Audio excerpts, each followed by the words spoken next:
Selamat pagi, siang, sore, Bapak-bapak, Ibu-ibu.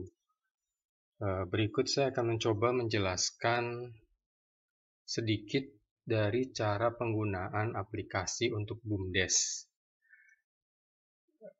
Yang akan saya jelaskan di sini lebih dari tambahan-tambahan yang diperlukan untuk membuat laporan BUMDes, karena pada intinya laporan keuangan BUMDes itu sama dengan laporan keuangan pada umumnya. Yang membedakan hanya bahwa ini diselenggarakan oleh desa, sehingga modal-modal maupun pembagian laba ruginya itu berhubungan erat dengan pendanaan yang dari desa. Tapi selebihnya sama saja. Jadi kalau Bapak Ibu sudah paham mengenai akuntansi, sebenarnya tidak ada masalah, karena yang namanya modal itu sudah masuk di dalam salah satu komponen neraca. Tapi kalaupun belum, aplikasi ini dibuat untuk menyederhanakan cara pengisian transaksi agar laporan keuangan itu bisa dihitung dan direkap dengan segera. Ya.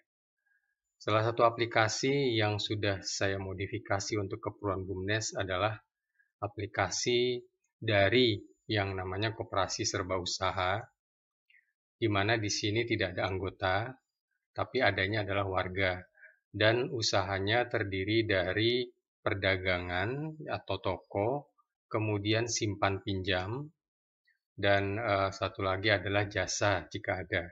Jadi ada 3 bisnis utama di sini. Jadi jasa, misalnya jasa penyewaan ruang itu secara transaksi bisa dicatat. Kemudian simpan pinjam, di mana di sini kalau di koperasi disebutnya anggota, ya di sini peminjamnya pasti warga ya. Kemudian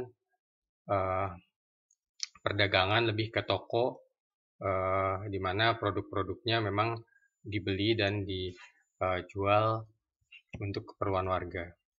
Yang perlu dilakukan pertama kali di sini adalah men-set data usaha BUMDesnya.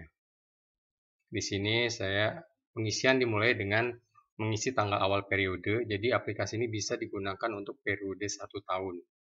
Dan harus dimulai dari tanggal 1. Hanya saja pengisiannya, perhatikan, walaupun dia terbacanya Selasa 1 Januari 2019, dan ini adalah bahasa Indonesia, cara pengisian tanggal cukup dengan menulis 1, kemudian Jan, kemudian 19. Nanti akan otomatis disesuaikan oleh Excel-nya. Kenapa saya perlu menyampaikan ini? Karena biasanya komputer-komputer itu format settingnya bahasa Inggris. Jadi kalau ditulis Selasa 1 Januari malah tidak terbaca. Ini pengaruhnya adalah ke rekap di laporan. Kemudian berikutnya adalah mengisi data pengurus di sini. Jadi data pengurus bisa terdiri dari direktur, sekretaris, bendahara, nama bisa diisi, dan ini fungsinya adalah sebagai nama yang akan muncul di bagian tanda tangan di laporan. Jadi kalau kita misalnya memilih salah satu laporan, kita misalkan neraca, di bagian bawah ini ada nama dan jabatan. Ya, itu nanti akan muncul secara otomatis namanya kalau kita sudah mengisi di kolom ini. Ya. Kemudian tanggal tanda tangannya, ya ini bisa dirubah-rubah sesuai kebutuhan. Ini maksudnya kenapa ditulis di sini agar pada saat pencetakan tanggal-tanggal yang dicetak itu semuanya mempunyai tanggal yang sama. Kemudian pembagian laba.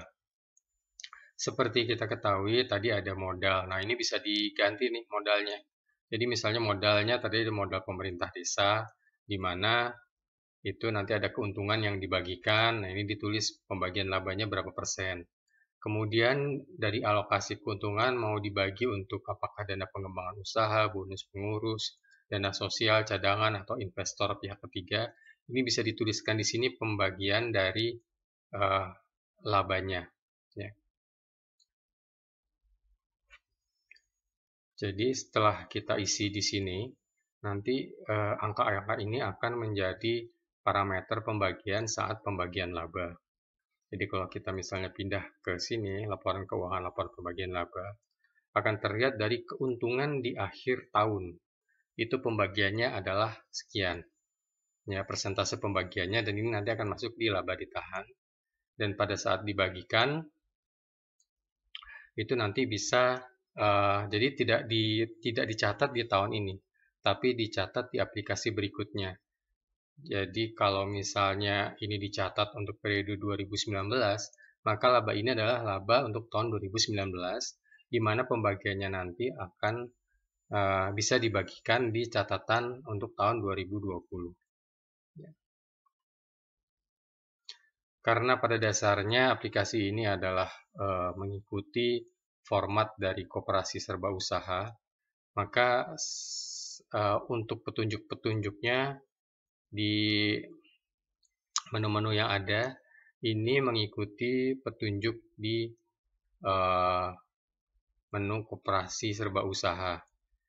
Tapi Bapak sama Ibu dan Ibu tidak perlu bingung, karena yang namanya anggota di sini di aplikasi ini sudah menjadi warga, istilahnya warga. Tapi tata cara penulisannya dan lain-lain adalah sama. Ya, yang membedakan adalah di sini tidak ada pembagian SHU. Ya, kalau koperasi kan ada SHU, di sini tidak ada SHU. Oke, kalau misalnya ada kesulitan, silahkan hubungi. Dalam membaca petunjuknya, silahkan hubungi di nomor WhatsApp yang sudah Bapak Ibu hubungi sebelumnya. Terima kasih.